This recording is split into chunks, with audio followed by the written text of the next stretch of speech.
반갑습니다. 한 주간 역대하 묵상으로 매일을 열어갑시다. 오늘 본문은 르호보암의 나라가 견고해지고 강해지자 그는 하나님을 버립니다. 그러자 시삭의 침략을 받게 되는 상황입니다. 르호보암의 나라가 견고하고 세력이 강해짐에 그가 여호와의 율법을 버리니 11장을 보면 르호보암은 불안한 시작을 하였지만 종교 지도자들의 도움으로 르호보암이 집권 3년 동안 강성하게 되었다는 것을 알 수 있습니다. 그런데 나라가 견고하고 세력이 강해짐에 르호보암이 여호와의 율법을 버렸다는 것입니다. 거기다가 온 이스라엘도 나쁜 것을 본받았습니다. 왕도 백성도 죄에서 나쁜 방향으로 하나가 되는 셈입니다. 어느 한쪽이라도 정신을 차려야 하건만 왕도 백성도 여호와께 범죄하였으므로 르호보암 왕 통치 5년에 애굽왕 시삭이 예루살렘을 치러 옵니다. 앞뒤 문맥상으로 보면 시삭의 침략은 이스라엘의 범죄로 인한 것입니다. 시삭에게는 병거가 1200대요 마병이 6만 명이며 애굽에서 그와 함께 온 백성 곧 리비아와 숫과 구스 사람이 헤아릴 수 없이 많았습니다. 그런 군사력으로 시삭은 유다의 견고한 성읍들을 빼앗고 결국 예루살렘에 이르게 됩니다.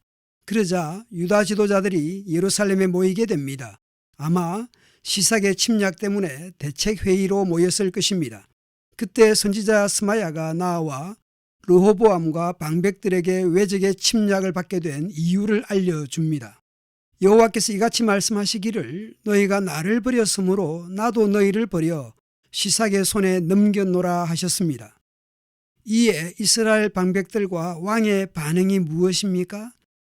그들이 스스로 겸비하여 이르되 여호와는 의로우시다. 곧 우리가 시삭의 침략을 받아야 하는 죄인이라는 뜻이겠죠. 그러자 여호와께서 그들이 스스로 겸비함을 보셨습니다. 다시 여호와의 말씀이 스마야에게 임합니다. 그들이 스스로 겸비하였으니 내가 멸하지 아니하고 저희를 조금 구원하여 나의 노를 시삭의 손을 통하여 예루살렘에 쏟지 아니하리라. 그러나 그들이 시삭의 종이 되어 나를 섬기는 것과 세상 나라들을 섬기는 것이 어떠한지 알게 될 것이라 말씀합니다. 애굽왕 시삭이 올라와서 예루살렘을 치고 여호와의 전 보물과 왕궁의 보물을 모두 빼앗고 솔로몬이 만든 금방패도 빼앗았습니다.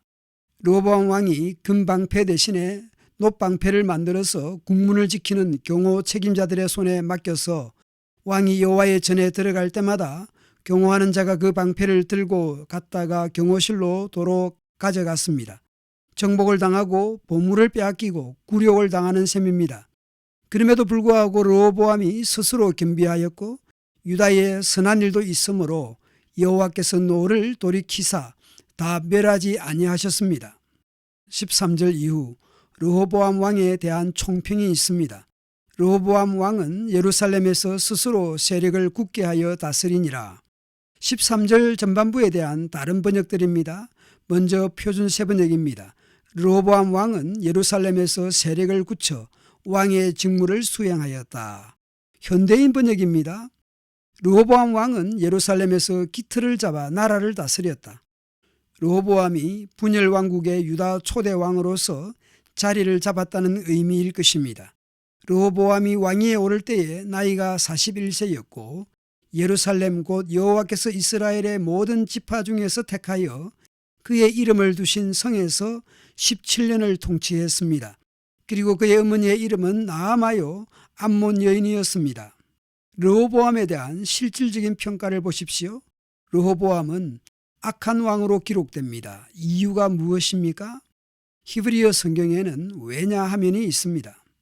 르호보암이 악한 왕이라 평가받는 이유는 주님의 뜻을 찾는 일에 마음을 쓰지 않았기 때문입니다. 진심으로 여호와를 찾지 않았기 때문입니다. 시삭의 침략이 있었던 그 시기에는 스스로 겸비하기는 했지만 그때뿐이었다라는 것을 짐작하게 합니다. 그런 어려움을 겪으면서 새롭게 될 수 있었지만 르호보암 왕은 잠시 겸손해졌던 것 같습니다. 르호보암의 처음부터 끝까지의 행적은 선지자 스마야와 선견자 이도의 족보책에 기록되었습니다. 그리고 르호보암과 여로보암 사이에 항상 전쟁이 있으니라. 분열된 남북의 초기에 서로 대립하며 전쟁을 했던 것이죠. 르호보암이 그의 조상들과 함께 누움에 다윗성에 장사되고 그의 아들 아비야가 왕이 됩니다. 열왕기상을 보면 애굽의 시삭의 침략에 대해 간단하게 기록하고 있습니다. 열왕기상을 보면 애굽의 시삭의 침략에 대해 간단하게 기록하고 있습니다. 그러나 조금 전 살폈듯이 역대기에서는 선지자를 통해 하나님의 말씀을 들었던 유다의 지도부는 하나님의 의로우심과 자신들의 범죄한 것을 인정하고 스스로 겸비했다고 기록하고 있습니다. 솔로몬이 역대하 6장에서 간구했었죠. 적국이 와서 성읍들을 에워쌌을 때 무슨 기도나 무슨 간구를 하거든 들어주시며 사유 용서해 주시기를 기도했었습니다. 홀로 사람의 마음을 아시는 하나님께서 오늘 르호보암을 비롯한 지도부가 겸비했다고 말씀하십니다. 물론 선지자를 통해 들려주셨던 하나님의 말씀을 듣고서 그랬을 것입니다. 그러나 르호보암의 그 겸비함은 그때뿐이었던가 봅니다. 그가 계속 하나님을 찾고 하나님을 의지하고 그랬으면 얼마나 좋았을까 싶습니다. 오늘 우리 역시 겸손함으로 하나님 말씀을 듣고 온유와 겸손으로 하루를 살아가면 좋겠습니다. 혹시 죄를 지어 고통을 당한다 할지라도 하나님을 찾고 하나님께 기도하며 간구하며 나아가면 좋겠습니다. 감사합니다.